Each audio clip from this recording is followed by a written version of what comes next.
Hello guys, welcome to my YouTube channel. Guys, इस video में हम नीट यूजी 2025 के जो स्टूडेंट हैं उसके लिए इम्पोर्टेंट अपडेट के बारे में बात कर लेते हैं। अपडेट ये है कि आपका जो ड्रीम है एमबीबीएस करने का है, बिल्कुल उसको कोई भी आपके लिए गलत साबित नहीं कर सकता। बट आपको नीट के एग्ज़ाम के साथ साथ और एग्ज़ाम भी देने चाहिए। बैकअप के रूप में आप ऑप्शन रख सकते हैं।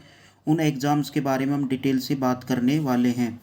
देखिए, नीट एग्ज़ाम के साथ साथ आपको 3 जगह रजिस्ट्रेशन करना बहुत ही ज़रूरी है। एक तो जो दिल्ली का आईपीयू कोटा है उसके लिए आप रजिस्ट्रेशन कर सकते हैं, या दिल्ली एमबीबीएस के लिए कर सकते हैं। उसके बाद में जो केरला है उसके लिए रजिस्ट्रेशन कर सकते हैं, प्राइवेट सेक कॉलेज के लिए, क्योंकि वहाँ पर जो फीस है केरला की कॉलेज की काफ़ी कम है और इजीली आप जो है लो बजट में एमबीबीएस केरला से कर सकते हैं। उसके बाद में जो सीएमसी बेल्लोर है उससे आप जो फॉर्म है वो चल रहे हैं इस टाइम पर, आप फिल कर सकते हैं उनको। और नीट रजिस्ट्रेशन के साथ साथ इन फॉर्म्स को आपको फिल करना चाहिए। अब देखिए, नीट का एग्ज़ाम आप देते हैं तो उसके साथ साथ जैसे कि BA MS हो गया, BHMS हो गया, BOMS हो गया, BSMS हो गया, BBSC हो गया, ये सारे कोर्सेज और BSc नर्सिंग का भी जो एडमिशन है इसके थ्रू होने लग गया है सेंटर लेवल पर।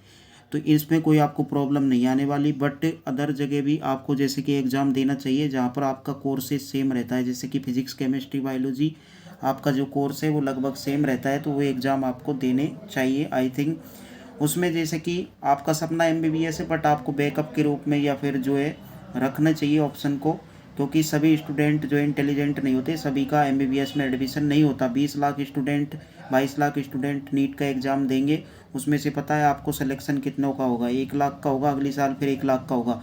तो उसमें से जो स्टूडेंट है 60-70% जो है इन कोर्सेज के अंदर जाते हैं, तो ये बैकअप के रूप में आपको रखने चाहिए। अब देखिए, लगभग फिजिक्स केमिस्ट्री बायोलॉजी जो लगभग सिविल सिलेबस जो है आपका सेम है, आपका एमबीबीएस में हो जाता है तो आप उधर साइड जाइए। अदरवाइज इनको आपकी जो चॉइस है उस पर डिपेंड करता है, आप ज्वाइन भी कर सकते हैं। बट आपको पास एक बैकअप जरूर रहेगा। तो इसमें एम्स नर्सिंग और एम्स पैरामेडिकल के जो फॉर्म निकलते हैं, अब बहुत सारे स्टूडेंट्स बोलेंगे छोटे कोर्सेज हैं। भैया, छोटे कोर्सेज नहीं है, लास्ट में पैसा ही सब कुछ होता है, पैसे पर ही होता है, ठीक है।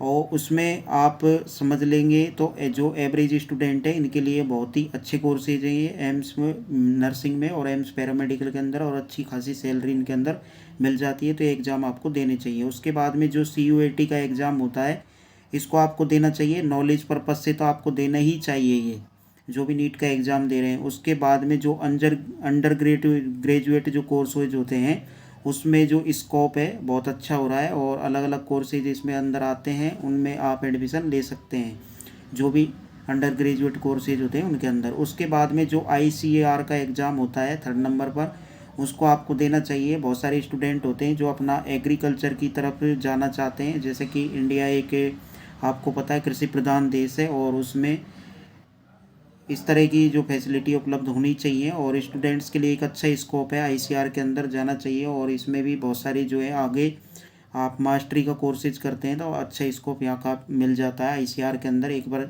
जो भी है टॉप कॉलेजेस के अंदर यदि आपका नंबर आ जाता है तो अच्छी फैसिलिटी यहाँ पर मिलती है। उसके बाद में देखिए, स्टेट में बहुत सारे कोर्सेज चलते हैं, जैसे कि BSc नर्सिंग के लिए फॉर्म निकलते हैं, तो उनको भी आपको देना चाहिए। नॉलेज पर्पज़ से तो देना ही चाहिए। बट जो स्टूडेंट जिनको पता है कि मेरा सिलेक्शन नीट के अंदर नहीं होगा बट नीट की प्रिपरेशन कर रहे हैं, तो उनको तो ये देना ही चाहिए।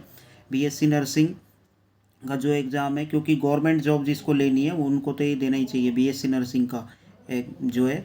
उसके बाद में जो IIT का एक पेपर होता है और फॉर्म निकलते हैं इसके लिए, जिसमें IIST आता है, जैसे कि Indian institute of space and technology, ये नाम से जो पेपर है, और उसके अंदर रजिस्ट्रेशन होता है।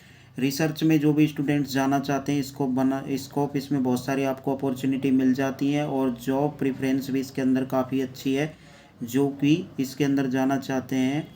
और बहुत ज़्यादा इनकी डिमांड भी बढ़ रही है, क्योंकि इस जगह पर जो है स्टूडेंट सेलेक्ट नहीं करते हैं मोस्टली इस कोर्सेज़ को, उसकी वजह से तो इन कोर्सेज़ में आपको जाना चाहिए आई थिंक।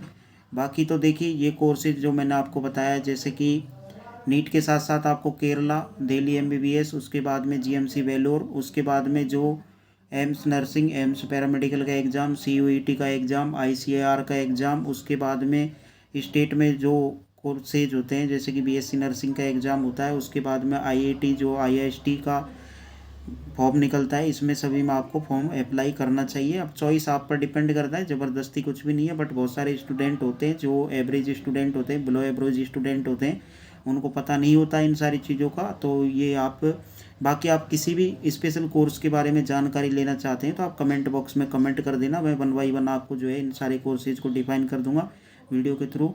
या फिर आपका किसी प्रकार का कोई डाउट रहता है तो कमेंट बॉक्स में पूछ लें, व्हाट्सएप पर कॉन्टैक्ट करके भी पूछ सकते हैं। Thanks for watch this video.